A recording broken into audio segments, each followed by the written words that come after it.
Privet, Katila, Wanming Ruski Desu. So today I wanted to make a video on my thoughts on this kind of group of people, this kind of movement within politics that's kind of arisen in the last 2 years, I would say a year or so. It's called post-liberalism or post-liberals. That's what they call themselves. Um, and I kind of wanted to make a video on why, on some things, I think one glaring issue with this movement. Now, before I begin, I actually want to say that I actually do kind of agree with most, I would actually say, of their stuff. And I think they're actually doing a very good service, and I think they're actually going on the right track.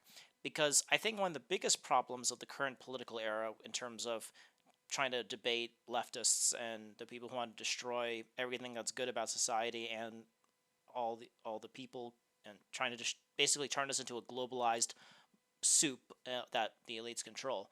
Um, when we're trying to combat leftists and these globalists, you need to combat the philosophical underpinnings of liberalism, which kind of helps the left get to their goals.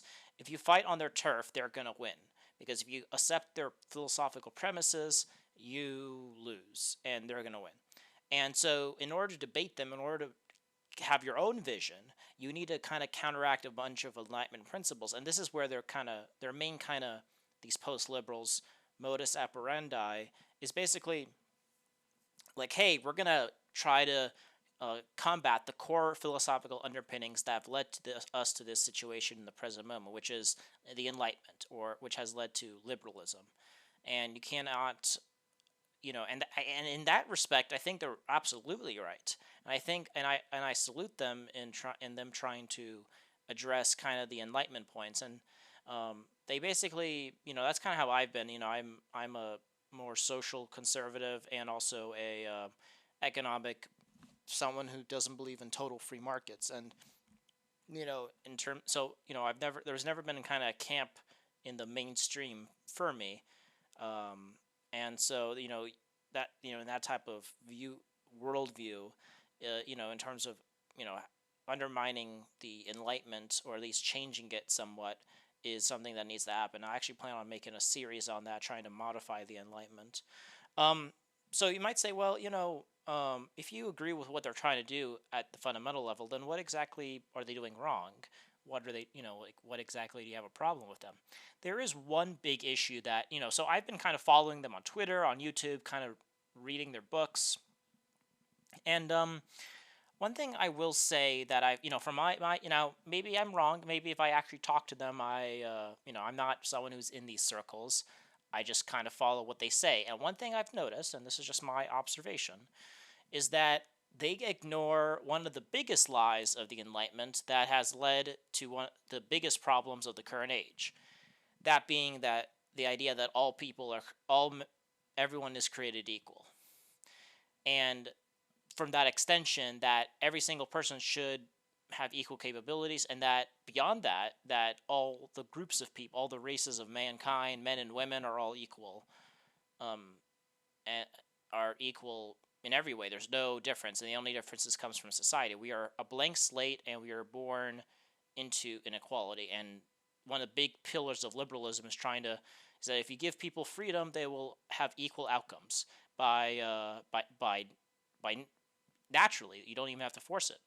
That is one of the biggest, that's why we have this equity stuff, this woke stuff, this critical race theory stuff, because liberalism, the underpinnings of it, the main problem with it, which has led to one of the biggest problems now, is this idea that all people are created equal. And since we don't see equality in this world, then it has to be forced, because inequality can only come about through society forcing inequality on groups of people. So if blacks are unequal to whites on average, then it's because of society, not because of the differences in differences in biology. Or if there's a difference between two people, they either just say, well, it's just people just chose different preferences. It's not that those people have uniquely biological things that led them to go to certain tracks in life.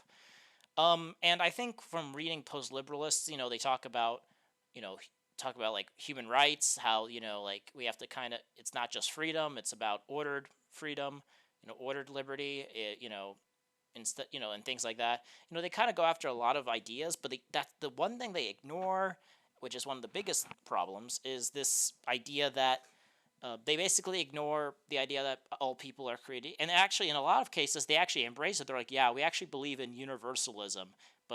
And the reason why they do this is because a bunch of them are Catholic.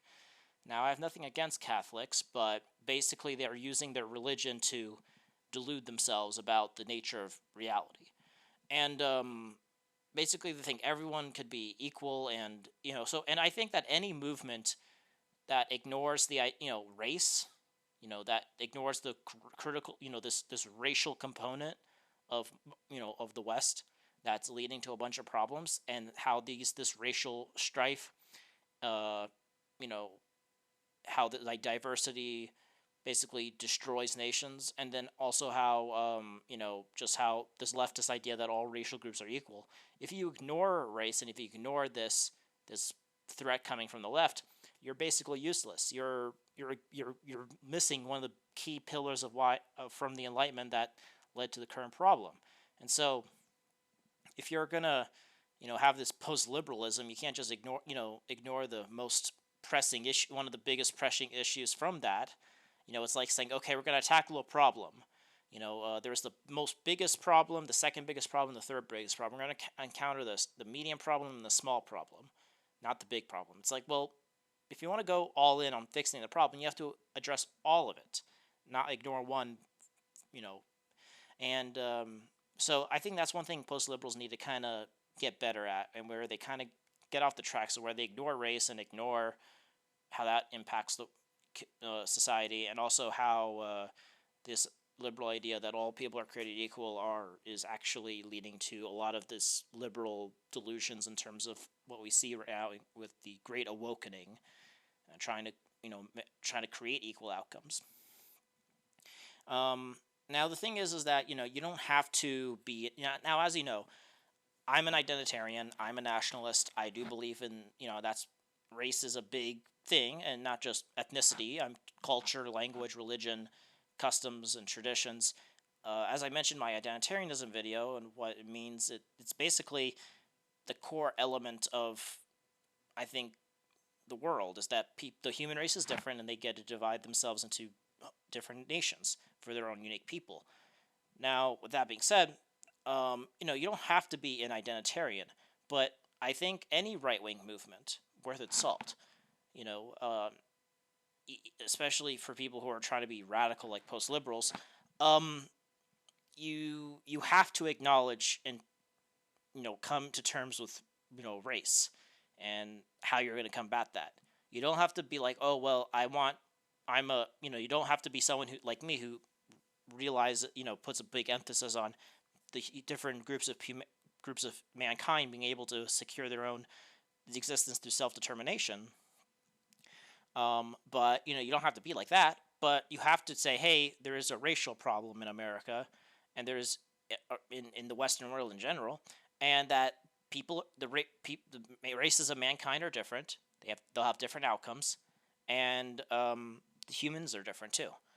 And I think as long as they don't address that, I think their movement is going to be inadequate to address some of the biggest problems that we face in Western civilization. So you could talk about about countering the Enlightenment, but until you focus on countering the idea that we're all equal and the problem of race, you're not going to really get anywhere with your post-liberal thought. So that's kind of why I think specifically I think post-liberals get wrong. As I mentioned, I think they're great. I think they're actually doing what we need to do, which is, instead of bickering over specific issues, which I mean is important, but you have to, in order to actually defeat the left, you have to create your own ideological underpinning and not use liberalism. But they're ignoring one of the biggest things of liberalism, meaning that is all people being born equal. So that's my thoughts. I hope you guys enjoyed. So aim high. Make sure to like and subscribe. Alrighty, I hope you enjoyed. So aim high, wander on from America with Russian love.